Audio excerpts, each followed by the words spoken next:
All right.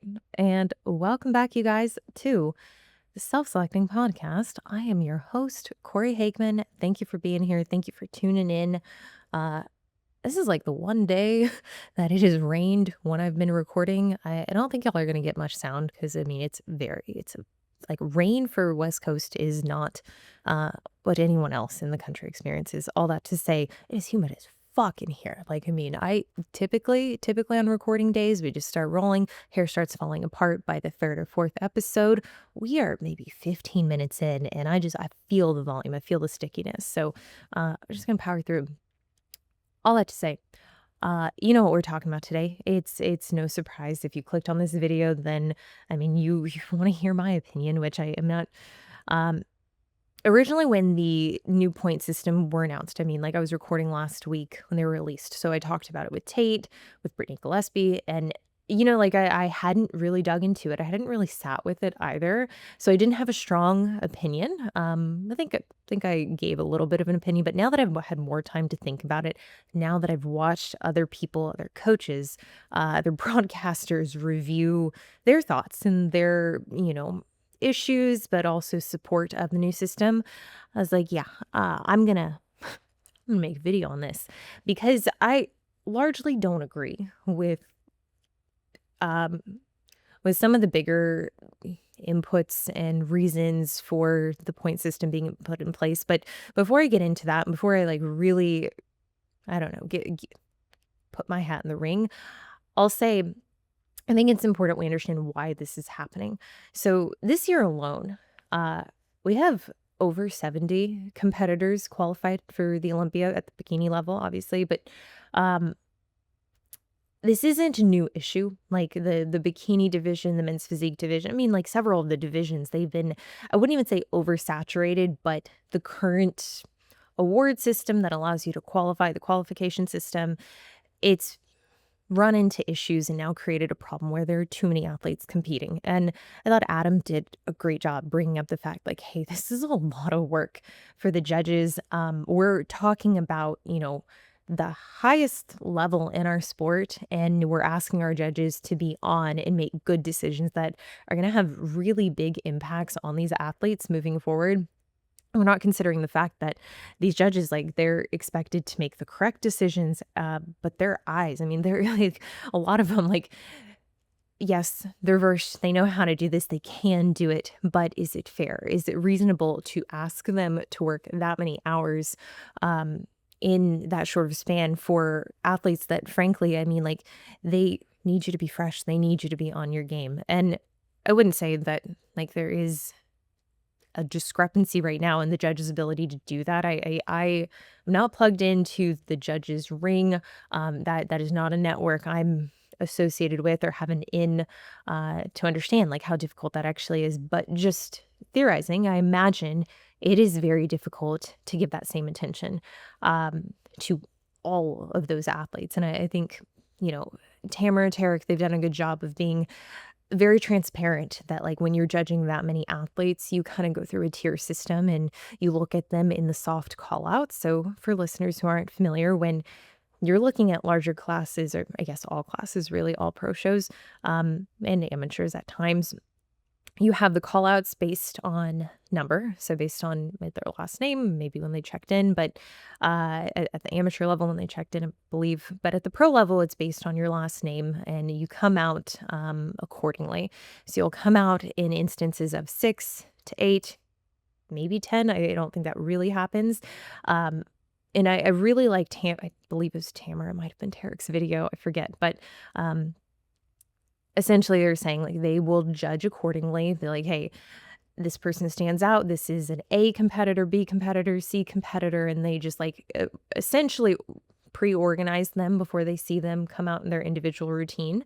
But then at that point, I mean, like, if you're looking at 4, 5, 6, 7 soft call-outs, based on number, you're eventually gonna get to the point where you're like, "Hey, I have too many A's," or "I have too many B competitor," or "These are all C competitors," and it is very easy to get overlooked, and I think that does happen in some instances at the professional level outside of the Olympia, and then I wouldn't necessarily say getting overlooked really happens at the Olympia. It can, but I would say the judging largely by segment, the top 5, the top 10, the top 15, and then past that, I think they do fairly good job. Not saying I could do any better, just to be completely clear. And I think it is something, it's a skill that they've developed and they're very unified in like how to go about judging. But all this to say, we have 70 girls, give or take, competing. And the reason that we have this many athletes able to compete at the Olympia is because there's a higher degree, a higher number of shows for bikini. In 2025, we're going to have 115 shows, 63 domestic, 52 international. Now, even within this scope, I mean, like, there are weekends where there are multiple shows, meaning multiple winners. Now, we look at like how many weekends athletes can compete at different shows. It's about 30%. So, I mean, like, this was something when I was coming up as a professional, it became a real issue because like coaches were complaining. They're like, y'all aren't really enforcing the contracts and the deadlines of like, you need to commit to a show at least 7 days before, or at least like 5 days before. And what you would happen in 20, what you had happen in 2021, 2020, girls would see the list come out the week before and they would say, okay, Ashley Kay's in this show, but there's another show I can do where there's only like 8 competitors or 12 competitors and they're all fairly new pros or they don't look nearly as competitive. And frankly, I want to go to the Olympia. I want to place well. In a lot of instances, people's livelihood is based on their ability to actually place at the professional level, and sponsorships, um, in a lot of cases are offering, financial incentives if you get a top 5 placing, a top 3 placing, if you qualify for the Olympia. So people would essentially hack the system, see that Issa's competing, see that Amy's competing, and they would pick a different show to do. So then you would have a pretty big discrepancy if you looked, at the quality of competitor that was winning shows.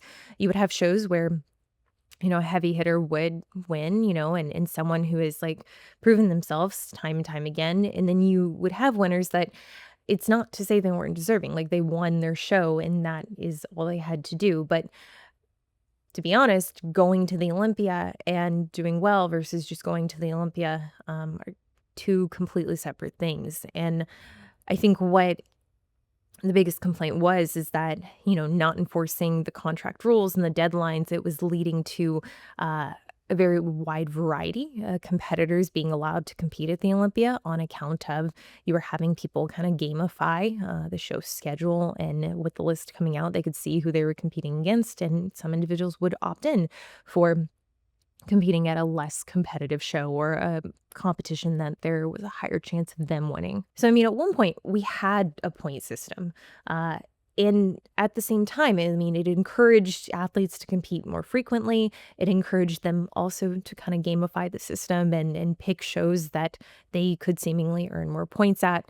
And it's not, there's nothing like we can judge this, but at the same time, it's like they're following the rules. So, like they're following according to the guidelines they were given to advance their careers and have the opportunity to compete at the Olympia. So can we really knock it? But all this is, I mean, like the transition that's happening right now is a reflection of the fact that like the shows are incredibly long at the Olympia level. And now we have so many girls qualifying that, to be honest, like we shouldn't really have to weed through an additional 40 people that are not even remarkably close to placing in the top 30. And like even within that, the top 16, the top 10. I'll say like this, like I mean this respectfully to any athletes who've competed at the Olympia. It's an incredible milestone. And I mean, just the fact that you've won a show, like that says a lot about your level of competition. I'm, speaking more so from the POV of like, when it comes to upholding the prestige around it, I think it becomes really difficult for the Olympia itself to have that same prestige when we're having, 5, 6x the amount of athletes actually needed to really distill down to like who is actually the best. And, I'll say, okay, so with this new system in place, I see the benefit of, everything I just described of like distilling it down to really see who's the most competitive. Because personally, like I've watched the Olympia consistently for 5 years now, and I can say that like I really enjoy like open bodybuilding on account of there's so few competitors, and it really is the best in the world. And I like the level of competition where you can kind of get invested in all of the athletes, and you kind of have an idea going into the show, like who is more likely to place in the top 5 versus the top 10 versus the top 15. But it does make it more exciting. And I think the other challenge, I love that Adam brought this up too, is like for the athletes themselves, when you have that many competitors, when you're doing soft call outs, individual routines, then going into comparisons, which comparisons at the pro level can be really, really long, specifically at these, higher tiered shows. You really have to consider the fact that like I mean, if it's an hour long endeavor or a 2 hour endeavor from the time you step foot on stage in your first call out, like your soft call out, then going through individuals, and then everyone goes through individuals, that's, 90 seconds a person. And then you get into comparisons. I mean, there's a lot that can happen with the physique during that time. And to be honest, I don't think that many consider like the time frame in which you're working in to peak. So I see that in itself, in exclusivity of reducing the number of competitors who can get into the Olympia. I see it as a benefit. I am very much in favor of that. But let's talk about what the new system actually poses as an issue. Um, so right now, what they're saying is that the top 25 in points will qualify. Um, so it's going to be a system that's based on how well you do at shows and how many points you can accrue. So the fact that there's not a ceiling for, hey, like we're only like once you reach this amount of points, like we're kind of saying like you're in. To me, that encourages athletes competing very, very frequently. They kind of have the shows like tiered at this point. So like at the Olympia level, the top 3 get automatic qualification, 4th and 5th. 4th gets 12 points, 5th gets 10 points. Now they've broken up major pro shows: Arnold, Pittsburgh, New York, Romania, and then Dubai. What's interesting is that like these shows, specifically the Arnold, you have to apply to compete in. So that's saying that like, the level of prestige already, they're going to essentially decide who gets to compete for those points and those placings. But first place at the Arnold does get automatic qualification. Then you have, 2nd through 5th, they get a series of points. But when you look at like Pittsburgh, New York, Romania, Dubai, okay, so you have the ability to compete in these shows. But I'm going to bring up something that I don't think a lot of people realize is happening, is that there is an advantage of working with top teams and top coaches, in that there is what I consider an unfair advantage, in that you're getting access to judges and getting their feedback on direct check-ins several months before you ever step on stage. And at one point in my career, I frowned about, I'm like, oh, okay, that's kind of I don't know, how do I want to say this? I knew that there was like a political aspect to like who you're on a team with, but I was very doubtful of like how much that actually played a role. Then I started to hear more and more individuals, kind of open up and share like, well, working with this team, I was able to send check-in pictures to these judges that were going to be judging this show. We're top judges in the federation, like up to like 8 weeks before the actual show itself, on a weekly basis. And for me, as a self-coached individual athlete, as a coach who coaches athletes, hearing that, it didn't sit well with me. And I know, like, I've talked to other pros about this, and some are like, yeah, I think it's kind of fucked. Others are like, I agree, I share the sentiment, but I'm going to take the advantage where I can. And then some are like, well, yeah, that's every industry, though. Every industry is going to have a degree of nepotism and favoritism, and you kind of just you have to know how to play the game. And I don't know, I have very strong feelings about this, especially given the nature of like these teams, these coaches like sponsoring the IFBB and like being promoters at certain shows. So when we look at like the major pro shows and we look at like who's attending, I mean, like there is a high encouragement to attend these shows. Like if you want to get in front of the right judges, that's how it's always phrased. Like, yeah, like you should do these shows. You should do the ones that are more competitive, that have more money going into them. But I wonder how much of that, I mean, like we can call it nepotism.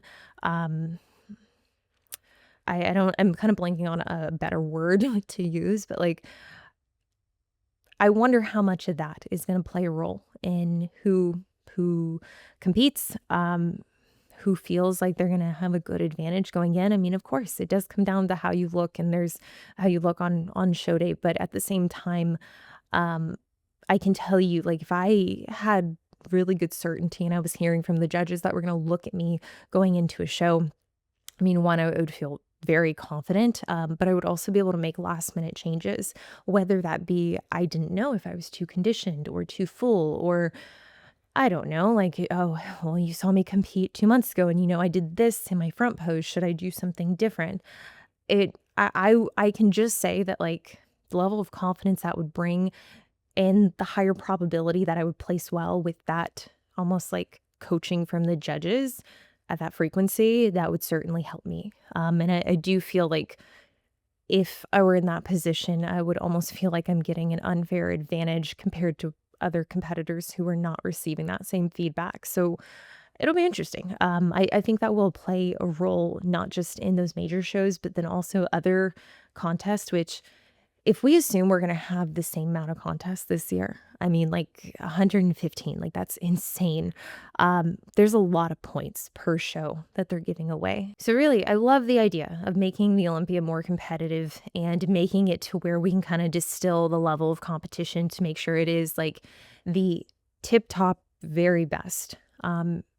Which even that like feels weird saying it, just like because it's like the girls who are getting like last place, the girls who are not even getting ranked at the Olympia, I mean, they have incredible physiques. They really do, and they are their own tier of athletes, even if they're not at the top. So I think they deserve the recognition, but at the same time, it's like I don't know. I'm gonna keep going with this because I have more thoughts, as you can probably imagine, but to kind of just like punctuate this, all other pro contests outside of those, like, what was it? Five, four, um, yeah, five major pro shows. You're also going to get points for, just not as much. And the winner of these shows gets automatic qualification. So you get the top 25 in points, and then you get the first place winner at all these shows, which I would say statistically, looking at the winners in the past, they're probably not going to need that automatic qualification. I mean, like they either are going to have placed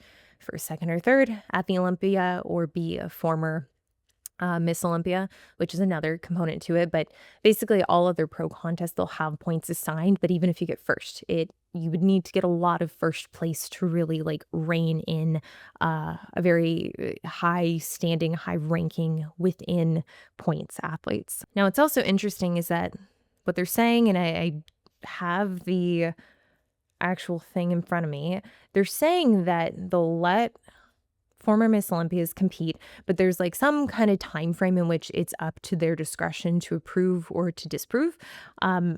Yeah, that'll be super, super interesting too, because like I can definitely look back and see a turning point where you've had athletes who very much resembled old school bikini. And as the years continued to progress, you saw that change and vastly become harder and more muscular. And I would say like athletes who have been a Miss Olympia in the more recent years, even if they're outside of, let's say, that designate, I think it's 2 years, 2 or 3. Even though they're outside of that, they might have higher probability of getting approved to compete. But it is interesting that they're saying explicitly that it is up to their discretion. So someone who's Miss Olympia 5 years ago or 6 years ago or 7 years ago, I can't imagine they would turn them away.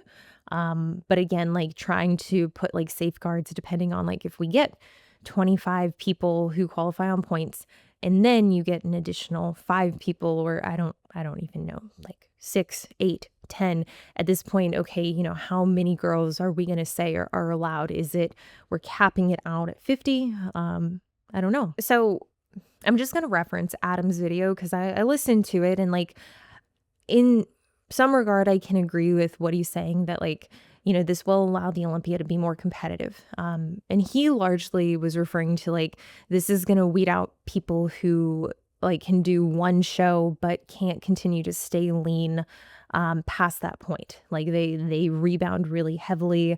They need long, extensive off seasons. And I think largely like his video is helpful, but I have some expansions. I have my own thoughts on it that I don't think he went into, which I understand. Like he doesn't really talk about the same topics that I do in the sense around PEDs, at least to the extent I do. And I get why, and I get like he has the right to not do that. But something I wanted to add to this is like the level of competition right now requires a conditioning that is not sustainable. And it's very difficult to sustain without drugs. So when we like categorize athletes as like natural, barely enhanced, highly enhanced, and someone even commented on this, like on a recent video I did with Liz Brody, they were like, I know you're not natural, but you're not highly enhanced. So like the training principles, they do still very much apply to you, because it's a much different ballgame, frankly, if you're very heavy handed with anabolics, with enhancements as a whole. And, honestly, it's one of the best compliments and like feedback that I've gotten like on YouTube. Thank you for that. And it really put this idea in my head that like we have to consider like, okay, what are the detriments to athletes who are natural for staying lean that long? The biggest one is going to be hormonal health, but what coincides with that is also going to be muscle loss. And the level of muscularity in bikini doesn't really allow for you to lose muscle, especially if you're someone who is like hanging on by a thread. Like every show you're told you need to be fuller, you need to be denser.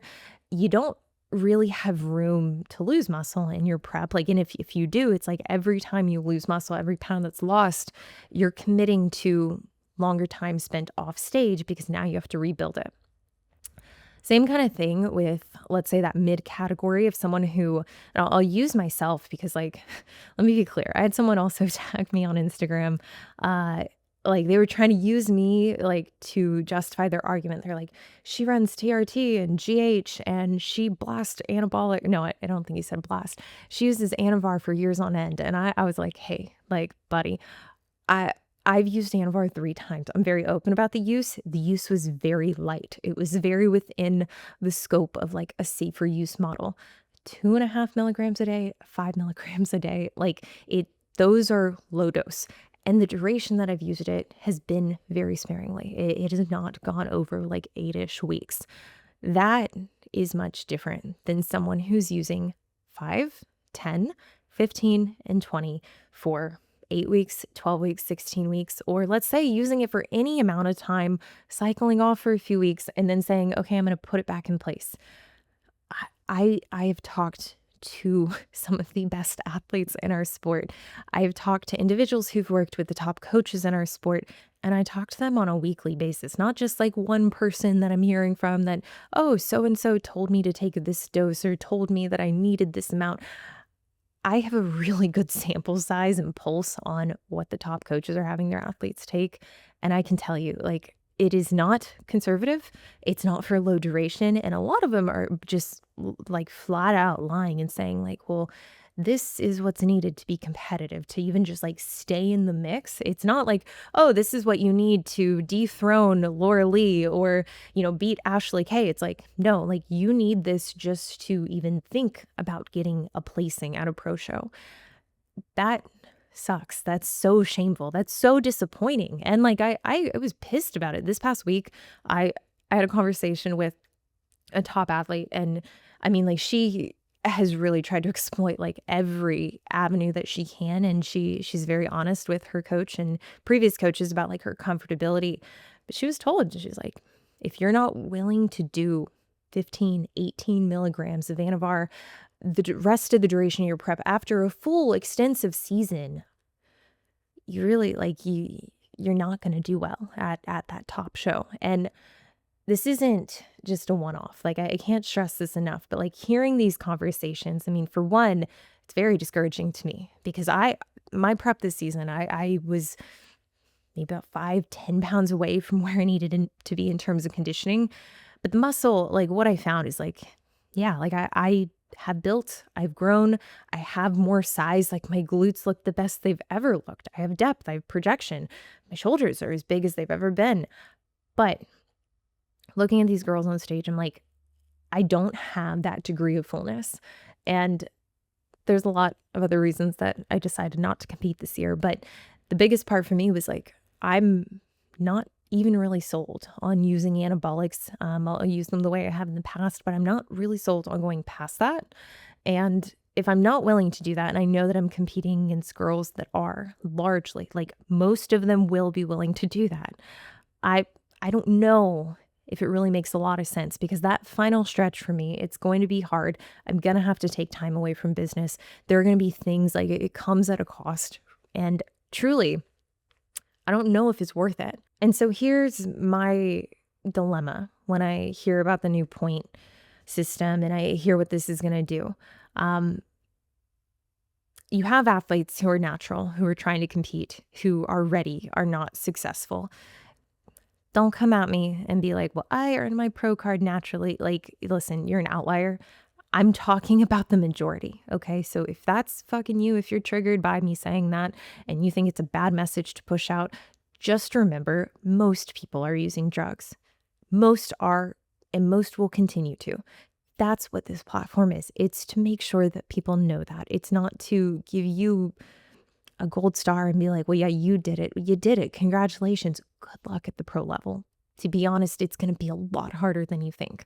Point aside, when we're talking about athletes that are enhanced, but let's say have pretty hard lines on like what they're willing to sacrifice in terms of femininity, in terms of virilization as it, pertains to using anabolics, either in a short instance or using them over an extended duration. I think we're going to find that the drug use does go up. And it's a shame because it's already high. You see on Reddit, you see talking to amateurs, you see talking to pros. Like I see it from all angles. There are women that I knew 5 years ago that have completely different voices that visually just don't look the same. And, like to each is their own. Like it's not my place to tell you like, hey, you have virilized, because for you, like your voice changing might not be considered virilization in your opinion.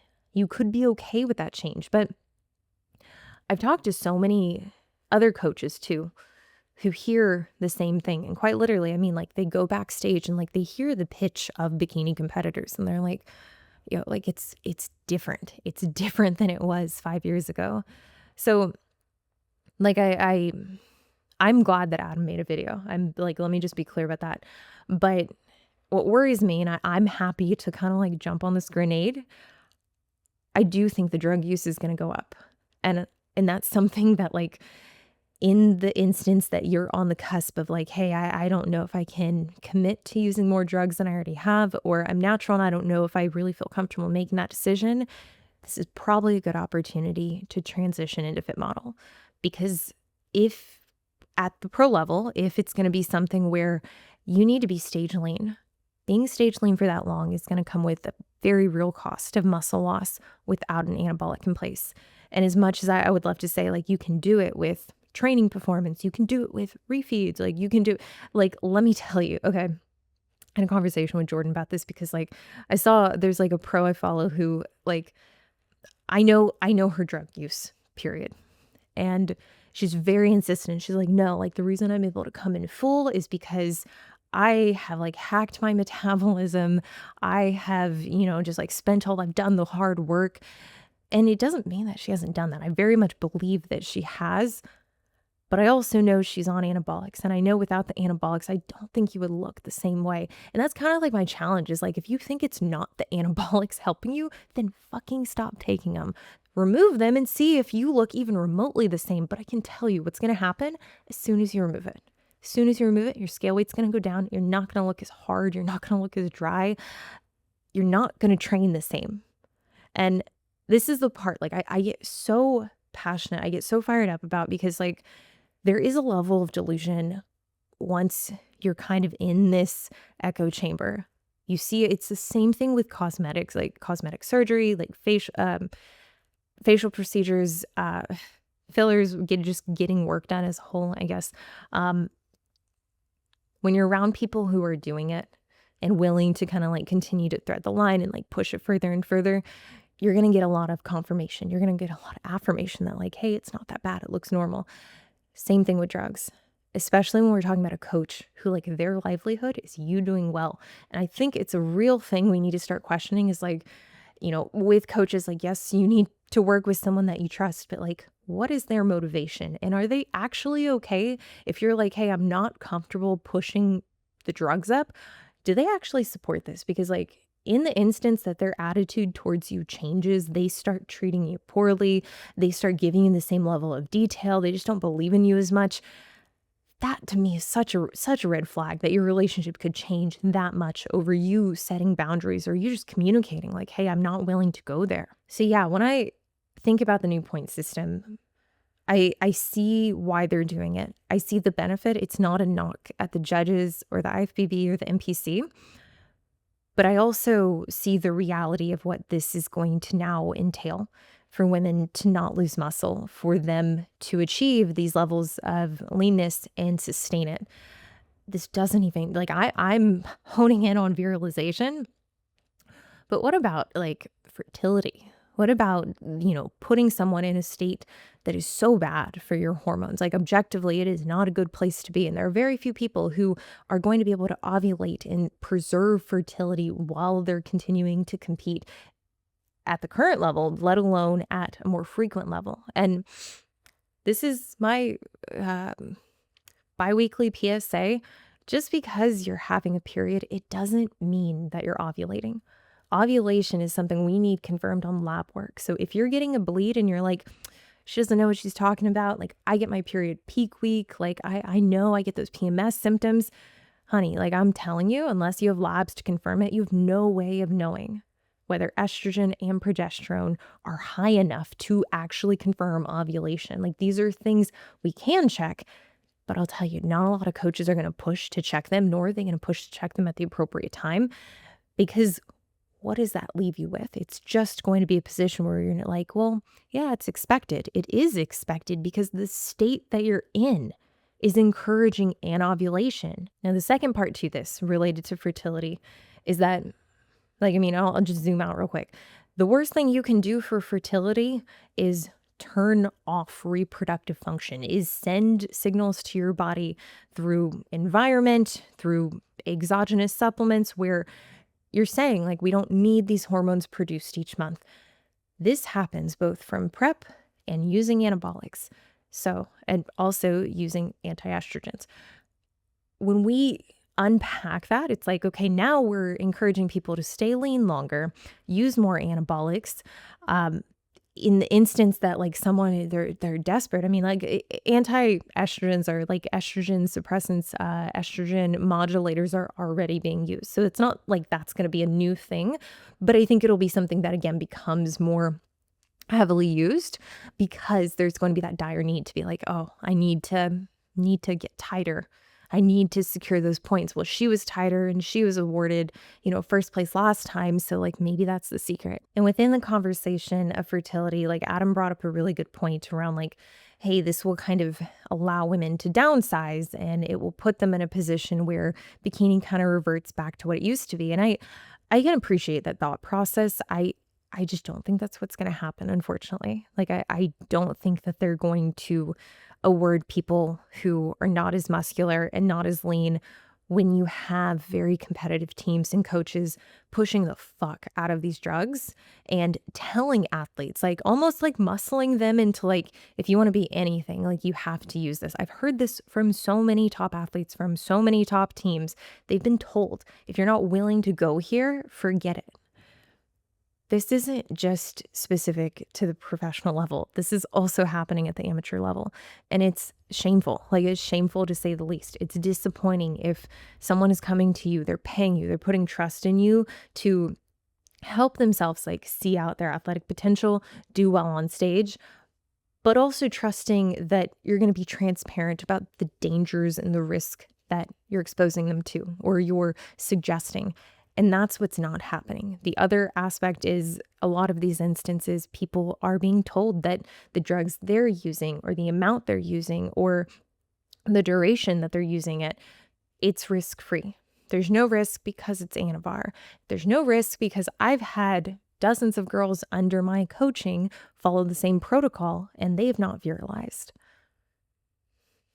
It's like negligence doesn't cover it. Negligence implies you didn't understand, you didn't know you were exposing someone to this risk. And I mean, like, even within that context, like, I think there's a responsibility on the coaches with the kind of drug protocols that they're prescribing, that they're recommending. And I mean, like, when it comes to safety profile, like, you have to understand, like, if this athlete's going to be competing often, if they're going to be trying to progress within a season where muscle growth is very unlikely, I have a hard time believing that coaches aren't going to increase what they're already doing, and what they're already doing is way too heavy-handed. So with this new point system, this is really like my PSA to individuals who have just turned pro this year, who are pro, who've been pro, who maybe are dabbling with like, hey, I think I might want to use drugs. I think, like I'm at the point where they're needed.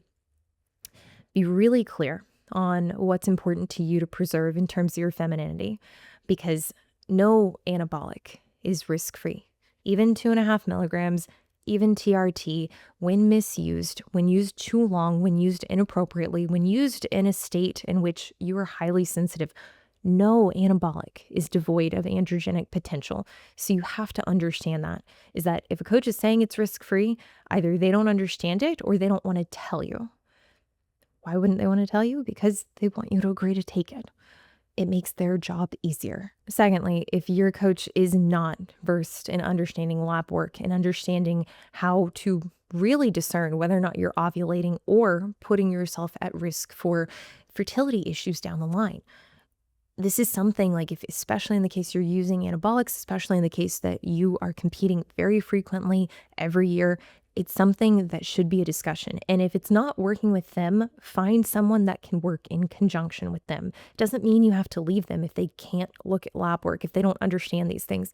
There are a lot of coaches, myself included, who will do this kind of a la carte and work as an interdisciplinary team. So it is something to really consider. If you're like, hey, I'm already in the mix, I'm already, at a level of competition, I've already exposed myself to anabolics and I want to see how far I can take it. And I know that like with the point system, I'm going to have to like really be buttoned up on anything that can give me an advantage or give me a disadvantage. And that's where I really think having a clear understanding of lab work and then the anabolics or the PEDs that you're using, I think that's going to be paramount, especially if you're crossing that threshold and using them either A, more frequently, B, at higher dosages, or using them in a way or in a season, in a phase that you haven't used previously. And this is for amateurs. If you are already exposing yourself to these things, if you were thinking like, hey, I just need 15 milligrams, 20 milligrams to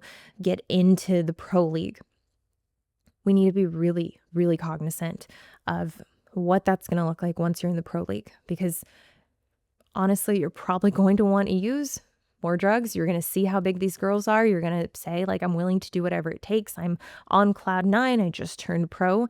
And this is where I really encourage you to pump the brakes, really think about how long are you going to do this for? If things start to change, your voice, your clitoris, if you start getting really severe acne, facial change, like any changes, like what are the things that if they don't go away, you're going to really struggle to cope with, because that is the risk that you're taking on. And the more that you use a drug, the higher dose that you use it, the longer that you use it for, the more you increase the likelihood of these things happening. So I just want to be clear. I am really glad Adam made a video about it. I understand like he didn't go into the same topics that I did, and I would encourage you to go watch his video too. I think him and Ashley also did a full long podcast, which I'm excited to watch, excited to hear her thoughts as well. But these are very real things that we have to consider. And especially if someone is risk averse, especially if someone is already on the cusp of like noticing changes or is deciding for the first time, like, I think I want to, cross that crevice and decide that like, I'm going to be competitive. It's a big decision to make. And at the pro level, I mean, like, there's a lot that can impact how you place. And to reiterate, there are aspects, I'm not going to use the word politics, but there are advantages that certain athletes have that I think those advantages are really going to help them, especially in light of this kind of point system. So it'll be interesting to see what plays out. Don't knock fit model. There's drug use there too.